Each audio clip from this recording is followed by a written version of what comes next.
mentioned near-death experiences to, all of them had it. And the way it starts is that my daughter's pediatrician was the first one.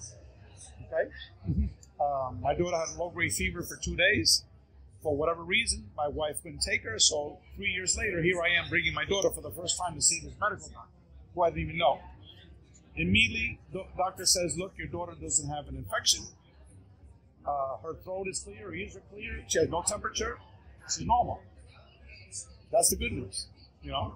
And then I said, well, that's great news, doctor. Excuse me, doctor. Have you ever heard of the term near-death experiences? I've just finished reading approximately 300 books on this topic, and many books are written by medical doctors such as yourself, so it's a phenomenon that you need to know about, right? So as I was saying this, I was saying, I am fucking going crazy. I'm schizophrenic. Yeah. You know, why am I telling this? Why am I saying this? Why is it coming out of my mouth? So the doctor, meanwhile, she's from Colombia. She was in her late 30s. Her eyeballs had popped out, right?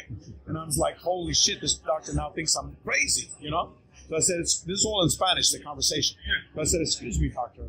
I apologize. I don't know why I said that. She goes, there's no need to apologize. How did you know I had that? Right? Then she goes and tells me her NDE experience, which I won't go into the details. My daughter was next to me the whole time. She's had 3 people that told them about their NDE experience right in front of my daughter, which is not a coincidence. Okay?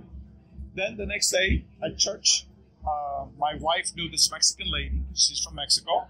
It was a social gathering, social dinner, Saturday, okay, for married couples. And so I go and accompany my wife just so there wouldn't be a fight, you know, at the house. These church events, right? So she sits next to this Mexican lady.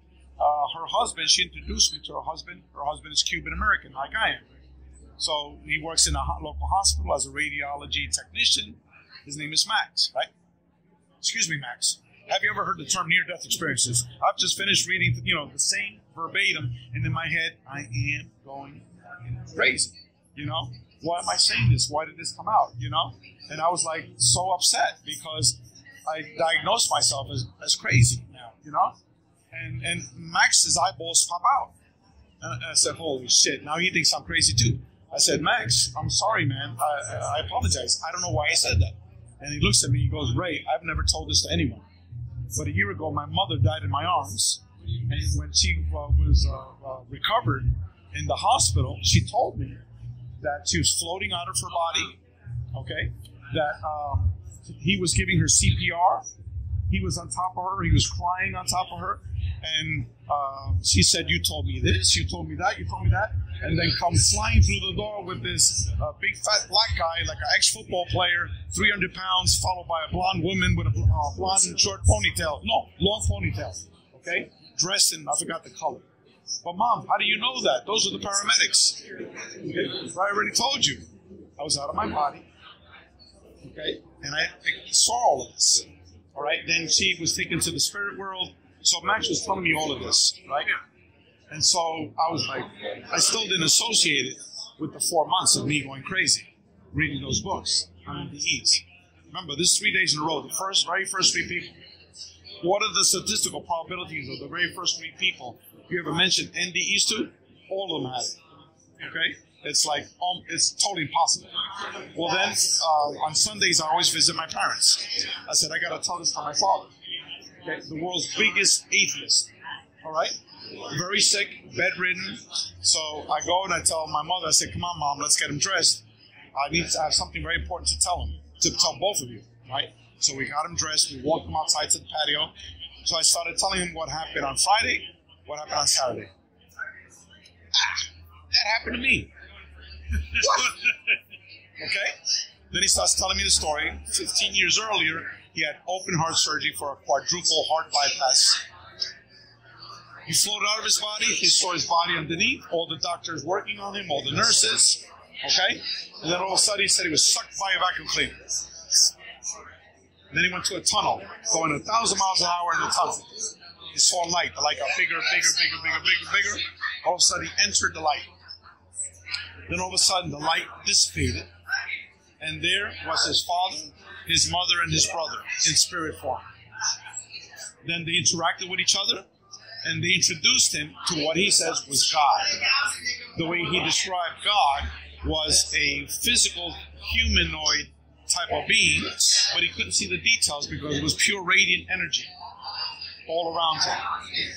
God then, he said, and then he tells me, time doesn't exist. I said, what do you mean time doesn't exist? Because I was up there 20 to 30 years. Okay? That's how long it took God to show him all the good things that he had done in his life and all the bad things. And he experienced that by reliving it in his body and in the body of the other person. Okay? So if he got into a fight with a 13-year-old kid punching the shit out of him, right? He relived that experience, and also in the body of the 13-year-old kid getting punched out. Or if he yelled at my mother, okay? He relived that shame of yelling at her and interacting, and in the body of my mother, what she felt. So after these experiences, God would tell him, well, what did you learn from that? Okay? So I then started asking lots of deep. Oh, he tells me there is no such thing as hell because God is pure love. Okay?